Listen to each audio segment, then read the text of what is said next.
Graça e paz, seja bem-vindo ao canal Defensores. Eu sou o professor Paulo Cristiano e hoje nós vamos falar sobre uma coisa bem curiosa envolvendo os adventistas do sétimo dia. Mas antes, porém, eu quero citar aqui uma frase muito famosa do pastor Ezequiel Soares, grande apologista brasileiro, escreveu diversos livros sobre testemunhas de Jeová, refutando as heresias das testemunhas de Jeová. E ele dizia em alguns livros de apologética que ele escreveu, obras suas, que o maior inimigo do falso profeta é o tempo. Dê tempo ao tempo e as falsas profecias serão desmascaradas. Isso aconteceu com as testemunhas de Jeová, com os mormons, com espíritas e também, claro, com os adventistas do sétimo dia. Esse livro que você está vendo aí, O Grande Conflito, é um livro considerado inspirado pela profetisa dessa seita, chamada Ellen G. White. Segundo os adventistas e ela mesma, ela recebeu a inspiração de Deus e a mesma inspiração que os autores bíblicos tiveram para escrever tanto no Antigo quanto no Novo Testamento, ela teve para escrever esse grande conflito. Mas é claro, esse livro foi desmascarado como um plágio bem grosseiro mesmo.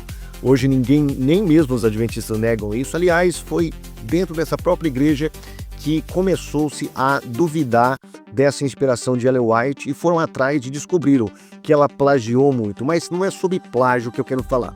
Eu quero falar sobre a famigerada lei dominical tão apregoada pelos adventistas. Todas as vezes que muda um presidente norte-americano, os adventistas saem polvorosa, falando que agora sim vai se cumprir a profecia de Ellen White sobre a famosa perseguição dominical.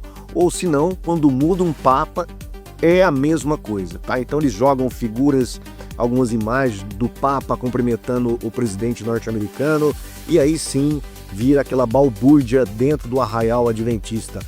Nós seremos perseguidos porque o domingo será implantado e quem não guardar o domingo será perseguido e morto pelo Estado, a besta. Jurados, aquele homem é perigoso. Numa sociedade onde todos cooperam para o bem da comunidade, aquele homem se recusa a trabalhar no sábado. Depois de tanta luta para unir ideias religiosas diferentes em torno de um mesmo Senhor, este homem se recusa a guardar o dia da família. Isso mesmo, senhores! Ele se recusa a guardar o domingo! E atentem para a gravidade deste fato. Desonra aberta e declarada àquele que ressuscitou neste dia para nos salvar, nosso Senhor Jesus Cristo! Protesto, meritíssimo! Protesto negado. Continue, Excelência. Sim, meus senhores. Ele desobedece àquele que recebeu ordem do Deus, do nosso Senhor Altíssimo, para mudar o dia do repouso do sétimo dia para o primeiro dia da semana. E todos aceitam isso, todos. Então, por que não ele? A primeira besta seria Roma, a Roma papal, o papado. A segunda besta, que dá autoridade para a primeira besta, seria dos Estados Unidos, junto com as igrejas protestantes. Eles se uniriam, então proporiam ali uma lei estatal, dominical, quem não guardasse o domingo seria perseguido. Olha a maluquice desses caras, tá? E aí tem os grupos mais radicais, os adventistas, que vão apregoando essa besteira durante todo esse tempo. Mas eu quero ler com você aqui um livro, esse livro Grande Conflito, que eu tenho em mãos aqui. Essa é a capa mais antiga dele, O Grande Conflito, de Ellen White. No capítulo 35 desta edição que eu tenho aqui, diz assim, olha: poucos sabem os protestantes o que estão fazendo ao se proporem a aceitar o auxílio de Roma na obra da exaltação do domingo, enquanto se aplicam à realização de seu propósito. Roma está visando restabelecer o seu poder para recuperar a supremacia perdida.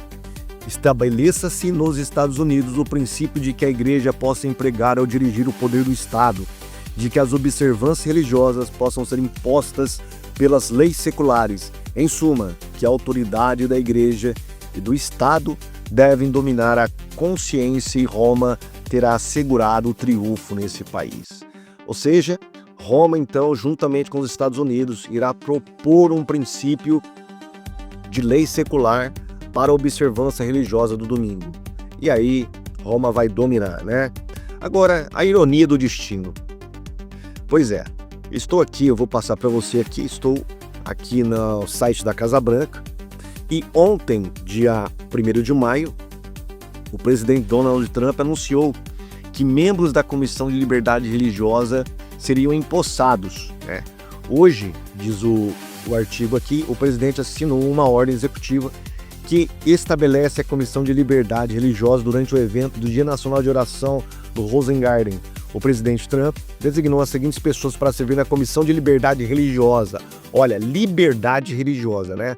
Então nós temos aqui uma dupla discrepância ou contradição enorme nessa falsa profecia. E eu vou falar o porquê. O primeiro membro aqui como presidente é um político, tá? Político norte-americano. O segundo é que nos chama a atenção. Dr. Ben Carson, ele é um vice-presidente. Saindo da pobreza para se tornar um dos neurocirurgiões pediátricos mais renomados do mundo, Dr. Ben Carson atuou como secretário de Habitação e Desenvolvimento Urbano durante o primeiro governo Trump. O Dr. Carson é o fundador do American Cornerstone Institute. Seu livro mais recente, The Herilos Fight, descreve o que precisa ser feito para restaurar os fundamentos da família nos Estados Unidos. Sabe quem é o Dr. Ben Carson? Um adventista do sétimo dia. Que ironia do destino, né? Um adventista fazendo conluio com tanto a besta, a primeira besta, como a segunda besta. Por que eu falo a primeira besta? Aqui nós temos outras figuras, olha. O Hunt Anderson, que é um outro político, Bispo Robert Barron, autor, palestrante e teólogo. Bispo Robert Barron alcança milhões de pessoas em todo o mundo por meio do seu ministério Word on Fire, uma organização sem fins lucrativos de mídia católica e, por que não dizer, antiprotestante, tá? E aí outros políticos, tal, também religioso. Outro cardeal católico também, bispo católico dos Estados Unidos, o pastor Frank Graham, filho do Billy Graham. E depois nós temos aqui embaixo, nós temos um rabino e uma pastora, Paula White, muito famosa nos Estados Unidos, de linha conservadora, de direita e tal. E aí nós temos adventistas, protestantes, judeus e políticos, todos eles envolvidos numa lei que irá propor liberdade religiosa nos Estados Unidos, né? Pois é, parece que os adventistas estão fazendo parte da profecia de Ellen White, né? Que curioso, que ironia do destino, né? Um adventista fazendo parte de algo que é para a liberdade religiosa, mas ao mesmo tempo se unindo a tal primeira e segunda bespa, se unindo às forças estatais, né, junto com forças religiosas. Que ironia, né? Muito bem. O que dirão os adventistas do sétimo dia sobre isso? Que Carson, ele apostatou da fé? Que Carson é ignorante em relação às profecias de Ellen White? Ou que as profecias são mais, vamos dizer assim, complicadas do que se parece? Vamos ver as desculpas dos adventistas, né? O caso é que isso aqui é uma vergonha. Isso aqui são falsas profecias, além de que está lotado de plágios dessa falsa profetisa, né? Que os adventistas ergam a mão para os céus, reconheçam seu pecado de apostasia e se voltem para o verdadeiro evangelho de Jesus Cristo. Muitos estão fazendo. Eu aconselho você a assistir. Se você não conhece, você está perdendo. Assista o canal para que possamos. O canal do nosso irmão Rodrigo Custódio, ex-adventista, onde ele está fazendo um trabalho maravilhoso de expor os erros, as falcatruas, a corrupção e principalmente as heresias desta igreja juntamente com a sua falsa profetisa. Eu vou deixar aqui na descrição do link, tá? do vídeo, aliás, e você pode acessar o canal dele, ok? Fica com Deus e até o próximo vídeo. se assim o senhor permitir. Tchau.